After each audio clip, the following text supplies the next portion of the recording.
Bismillahirrahmanirrahim. Assalamualaikum warahmatullahi wabarakatuh.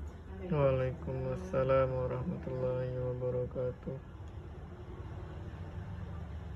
Alhamdulillah, terima kasih ya Allah telah sampai kami malam ini pada malam ke-23 dan tadi kami melakukan salat tarawih yang 1 juz semalam. Alhamdulillah tadi telah tamat juz ke-23. Insya Allah besok masuk ke juz ke-24. Dari SPBU Bypass ini kami salat berjemaah. Salawat dan salam pada junjungan kita Nabi besar Muhammad SAW. Allahumma salli ala Muhammad wa ala alihi washabihi ajmain. Kemarin kita berbicara bahwa manusia bukanlah satu-satunya makhluk yang berpuasa. Banyak makhluk-makhluk lain, banyak hewan-hewan lain, dan kita sampaikan setiap makhluk itu berpuasa. Selepas berpuasa dia terlahir sebagai makhluk yang lebih sehat, lebih segar, lebih lincah, dan lebih ramping. Lihat aja lah contohnya kupu-kupu. Pelajaran apa yang bisa kita petik dari kupu-kupu itu? Lihatlah, sayapnya indah, berwarna-warni, kumisnya bagus, badannya ramping, jelas mana yang pinggang, jelas mana yang leher. Semua senang melihat kupu-kupu karena keindahannya, bentuknya indah, perangainya indah, dan dia juga hinggap di tempat yang indah-indah, sehingga semua orang menyayangi, dan banyak orang yang menyanyikan lagu untuk kupu-kupu yang lucu. Dulu waktu saya kecil senang melakukannya. Kupu-kupu yang lucu, kemana engkau terbang, hilir mudik mencari bunga-bunga dan kembang. Jadi terbangnya dari bunga yang satu ke bunga yang lain sambil mengawinkan bunga-bunga itu sambil menghisap madunya.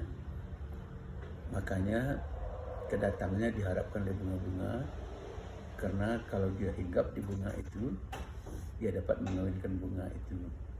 Bukan hanya bunga, semua orang, anak-anak pun menyayanginya. Bentuknya indah, perangainya baik. Dia mau hinggap di tempat-tempat yang indah, di sari-sari serbuk-serbuk bunga, yang dimakannya pun juga yang baik-baik dan yang indah-indah. Dia memakan madu dan sari-sari bunga, tidak mau dia hinggap di tempat yang kotor atau memakan makanan yang kotor. Walaupun dipaksa, dia takkan mau memakan makanan yang kotor. Lalu timbul pertanyaan dalam diri kita, kenapa kupu-kupu kok bisa demikian? Bentuknya indah dan perangainya baik, padahal kita tahu, semua tahu, orang-orang pun tahu, burung-burung pun kabarnya tahu bahwa kupu itu asalnya adalah dari ulat.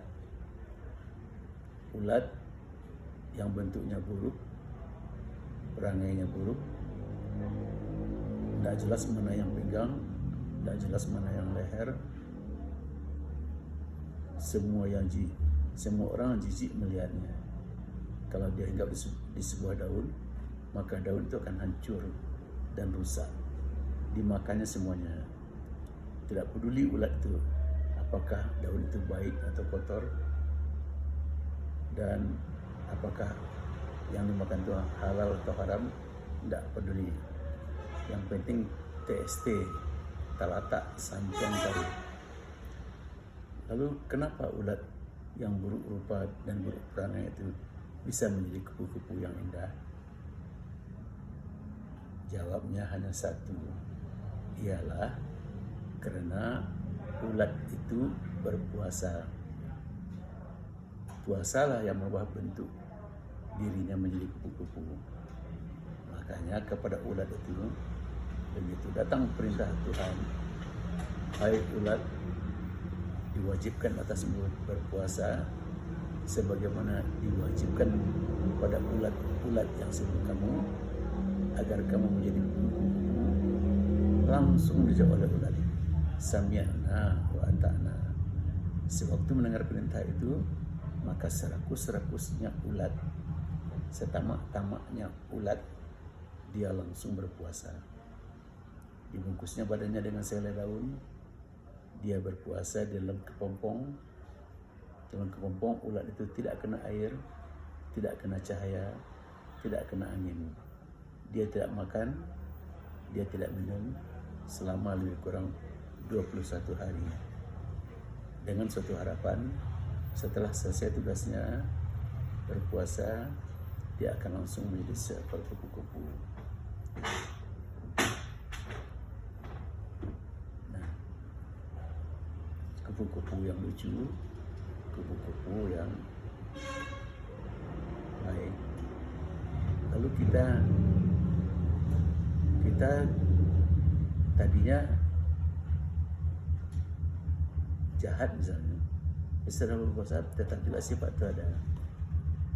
Kita tadinya nakal, setelah berpuasa tetap juga nakal. Tentu kita kalah dengan ulat, kalah dengan kupu-kupu, karena ulat berpuasa bisa menjadi kupu-kupu.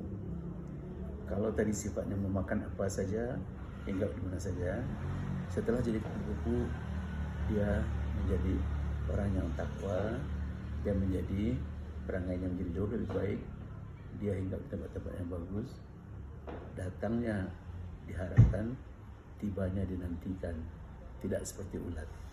Mudah-mudahan puasa kita ini berbekas, misalnya dari bentuk yang buruk menjadi lebih baik, dari perangai yang jelek kita menjadi perangai yang lebih baik, menjadi amal yang salehah, sehingga kedatangan kita diharapkan, ketibaan kita dinantikan.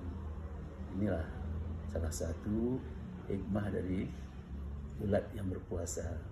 Tentu kita jauh lebih baik daripada ulat, bisa merubah diri dengan latihan-latihan yang kita lakukan.